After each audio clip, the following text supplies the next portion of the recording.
I've already transferred the beach house to Ashley, Margaret announced, her voice dripping with satisfaction as she stood in our family living room, still wearing her funeral blacks. Start packing. I looked up from the photo album in my lap, a collection of memories from summers spent at that very beach house. My name is Olivia Parker, and at 28, I was sitting in my childhood home the day after my father's funeral, listening to my stepmom of 5 years announce her latest power play. Thanks for letting me know, I replied calmly, turning another page in the album. My apparent lack of reaction seemed to irritate Margaret, whose perfectly manicured fingers tightened around her designer handbag. That's it? No argument? No tears? She pressed, her red lips curling into a sneer. Your father would be disappointed in your lack of fight. I met her gaze steadily. My father would be disappointed in a lot of things right now, Margaret. Her daughter Ashley chose that moment to breeze in, already wearing a beach cover-up as if she owned the place, which, according to Margaret, she now did. Mom, when can we start renovating? That old-fashioned decor has to go. Ashley wrinkled her nose at the coastal-themed decorations my mother had carefully collected before she passed away 10 years ago. It's all yours, sweetheart, Margaret cooed. Olivia was just hearing the news. She'll be out by the end of the week. I closed the album gently, placing it in my bag. The end of the week? That's generous of you, considering Dad's only been gone 24 hours. Margaret's smile didn't reach her eyes. Well, we need to start the renovations before summer season. Ashley has wonderful plans for the place. I'm thinking of turning it into a yoga retreat, Ashley announced, sprawling across my father's favorite armchair. All that beachfront space is wasted on just one family. I thought about the weathered deck where Dad and I had spent countless mornings fishing, the kitchen where Mom had taught me to make her famous clam chowder, the secret alcove under the stairs where I'd hidden my childhood treasures. All of it about to be transformed into a trendy retreat for Ashley's Instagram followers. The property transfer is already done, Margaret added, pulling out a folder. Signed and notarized yesterday morning before the funeral. I have power of attorney, as you know. I did know. Margaret had convinced my father to grant her power of attorney 6 months ago when his illness began to worsen. For medical decisions, she'd insisted at the time. Just in case. Would you like me to look those papers over? I asked, reaching for the folder. Given my background in real estate law. Margaret snatched the folder back. That won't be necessary. Everything's perfectly legal. Your father wanted Ashley to have the house. He told me so. I stood up, smoothing my black dress. Did he? When was this conversation? Last week, Margaret said quickly. In the hospital. Interesting. I replied, picking up my bag. Considering he was in a medically induced coma last week. Margaret's face flushed, but she recovered quickly. I meant the week before. Anyway, it's done now. We'll be heading down there this afternoon to start planning the renovations. I expect your things gone by Friday. I walked to the door, pausing only briefly. You know, Margaret, my mother always said something interesting about that house. She said it was built on stories and secrets. What's that supposed to mean? Ashley demanded, finally looking up from her phone. Nothing, I smiled. Just sharing a memory. Enjoy your yoga retreat planning. As I walked to my car, I could feel Margaret watching from the window. She probably expected me to break down, to cause a scene, to fight back immediately. She didn't know that I'd been preparing for this moment for months, ever since I'd overheard her plotting with Ashley during Dad's first hospital stay. I pulled out my phone and made 2 calls. The first to my mother's old friend, Betty, who'd been the real estate agent for the beach house for 30 years. The second to Mr. Harrison, Dad's longtime lawyer. It's time, I said simply when Mr. Harrison answered. Margaret took the bait. Already? He sounded surprised. That was faster than we expected. Did she show you the transfer papers? She waved them around but wouldn't let me see them. She claimed she used the power of attorney to transfer the property to Ashley yesterday morning before the funeral. Perfect, Mr. Harrison replied, and I could hear him shuffling papers. Absolutely perfect. Shall we proceed with phase 2? I started my car, taking one last look at Margaret and Ashley through the living room window, already measuring the space for their renovations. Yes, I said firmly. It's time they learned about Mom's secret deed. The next morning, I sat in Mr. Harrison's office, watching Margaret's face turn from smug to ghostly pale as he slid the document across his desk. This, he said calmly, is the actual deed to the beach house, filed 15 years ago by Catherine Parker, Olivia's mother. Margaret snatched the paper, her hands shaking. This is impossible. John gave me power of attorney. I have the right. Power of attorney, Mr. Harrison interrupted smoothly, does not give you the authority to sell or transfer property that wasn't in John's name to begin with. What do you mean, wasn't in his name?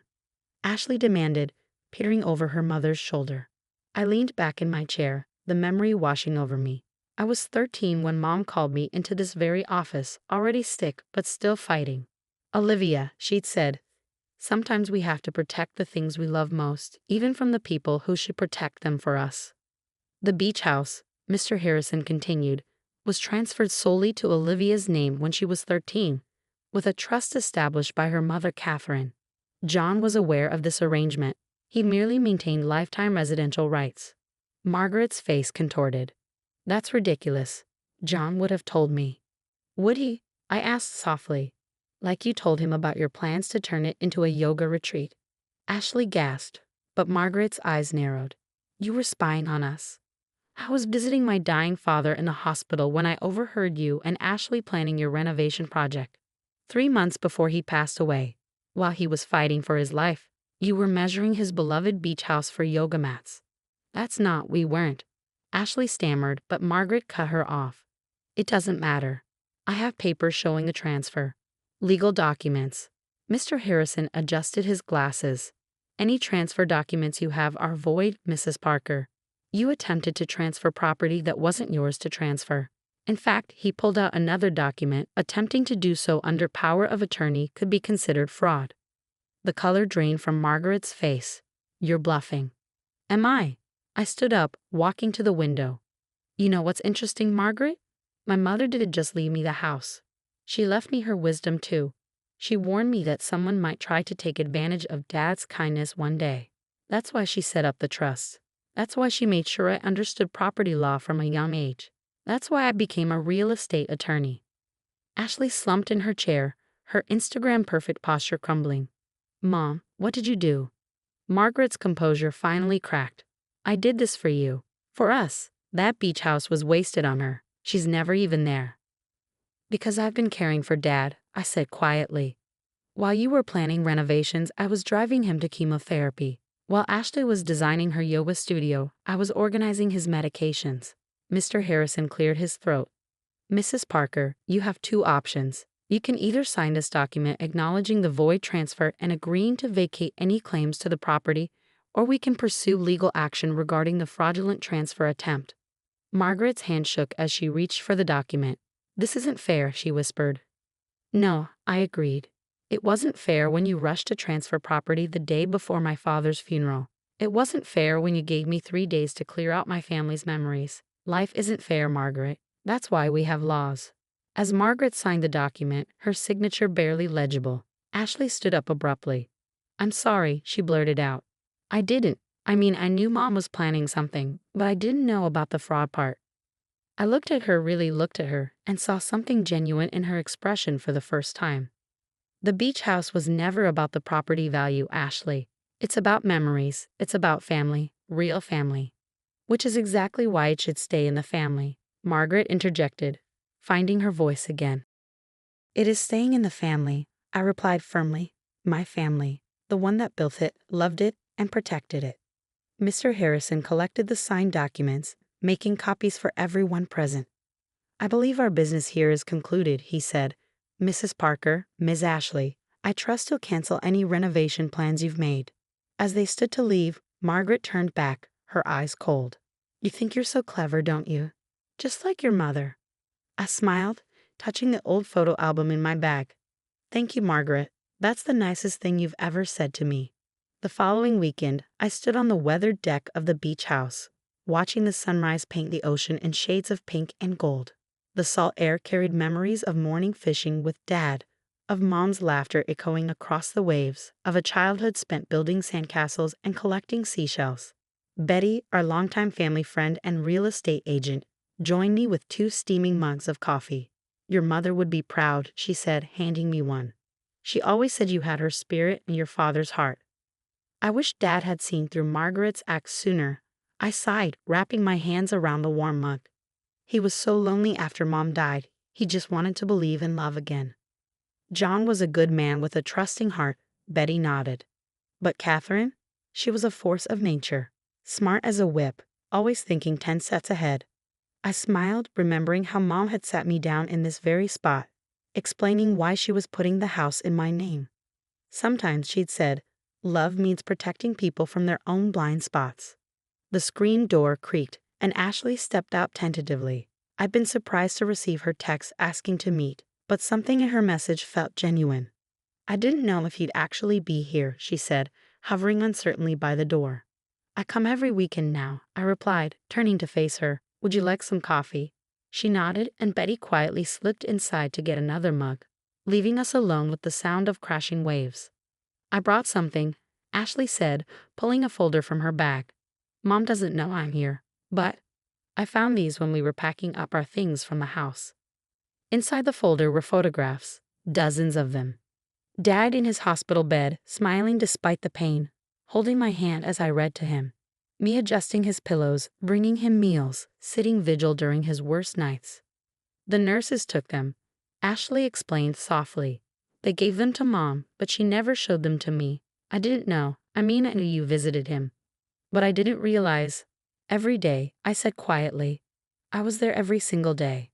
While we were shopping for yoga mats and planning beach retreats, she whispered, voice cracking. God, we were awful. I studied her face, seeing real remorse there. You were following your mother's lead. That's no excuse, she shook her head. I was so caught up in Mom's plans, in the idea of having this amazing beach property. I never stopped to think about what this place really means. Betty returned with coffee for Ashley, then tactfully made herself scarce again. We stood in silence for a while, watching the waves. Can I show you something? I asked finally. Ashley nodded, and I led her to the small alcove under the stairs. Opening a hidden panel, I pulled out an old tin box. Mom's treasure chest, I explained, opening it. Inside were seashells, each labeled with dates and memories. Every shell marks a special moment. This one's from the day Dad taught me to swim. This one's from Mom's last beach walk before she got too sick. This one. I pulled out a perfectly formed sand dollar. This one's from the day they got married.